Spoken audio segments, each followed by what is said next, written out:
আল্লাহর নবী শিখিয়েছেন, যে ব্যক্তি প্রত্যেক দিন সকালে 3 বার আর রাতে 3 বার, অথবা বিকালে যে কোনো সময়, সকালে 3 বার রাতে 3 বার, মাত্র 6 বার এই কালিমা পাঠ করবে, রাদিতু বিল্লাহি রাব্বান ওয়া বিল ইসলামি দীনা ওয়া বিমুহাম্মাদিন সাল্লাল্লাহু আলাইহি ওয়াসাল্লাম নবিয়্যান ওয়া রাসূলা।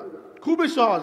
যারা পারেন না, ইমাম সাহেবকে বলবেন লিখে দেন আমাকে, আপনি আপনার বাড়িতে বিছানার উপর 2 দিন টানিয়ে রাখলে 2 দিন পড়লে মুখস্থ হয়ে যাবে। আমি অর্থ বলে দেই, রাদিতু বিল্লাহি রাব্বা, আমি রব হিসেবে আল্লাহকে পেয়ে আমার আল্লাহর উপর আমি সন্তুষ্ট। ওয়া বিল ইসলামি দীনা, ইসলামকে আমার দিন হিসাবে পেয়ে আমি সন্তুষ্ট। ওয়া বিমুহাম্মাদিন নবিয়্যা, এবং মুহাম্মদ সাল্লাল্লাহু আলাইহি সাল্লামকে নবী হিসাবে পেয়ে আমি খুশি, আমার জন্য যথেষ্ট, আমি সন্তুষ্ট।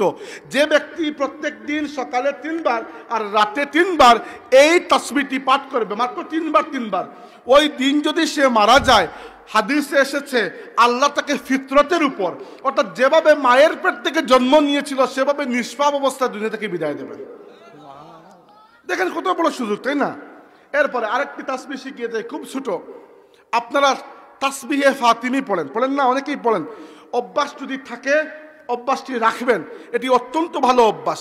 সাথে ছোট্ট একটি জিনিস আমি শিখিয়ে যাই, 5 ওয়াক্ত নামাজের পরে, ফরজ নামাজের পরে, 5 ওয়াক্ত ফরজ নামাজের পরে, অর্থাৎ সালাম ফেরানোর পরে পড়তে পারেন, অথবা দুয়ার পরে, যে কোনো সময় আপনার সুবিধা মতো, অথবা সুন্নত পরেও পড়তে পারেন, যেভাবে।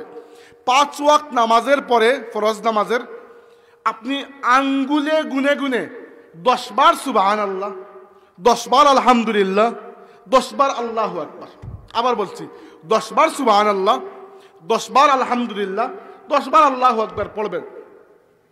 বেশি কিন্তু না, 10 বার। এবং তাসবিতে নয়, আঙ্গুলে।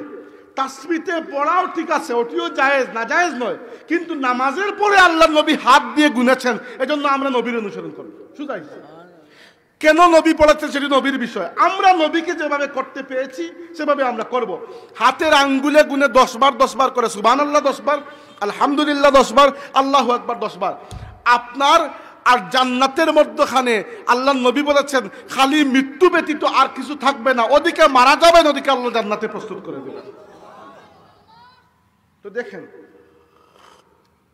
আমাকে বলেন, এই যে এত মোটা উপহার আল্লাহর কাছে পেয়েছেন, এটা আপনি অর্জন করেছেন নাকি আল্লাহ দয়া করে দিয়েছেন? দয়া করে দিয়েছেন। আপনি তো কিছুই অর্জন করেন নাই, আপনি তো জানতেনই না আজকের আগে যে এত মোটা উপহার আল্লাহ, গিফট। জন্মদিনে মানুষ গিফট পায়, আল্লাহ আমাদেরকে জন্ম দেওয়ার আগে গিফট দিয়ে দিয়েছেন। এটি আমাদের জন্য অনেক বড় নিয়ামত।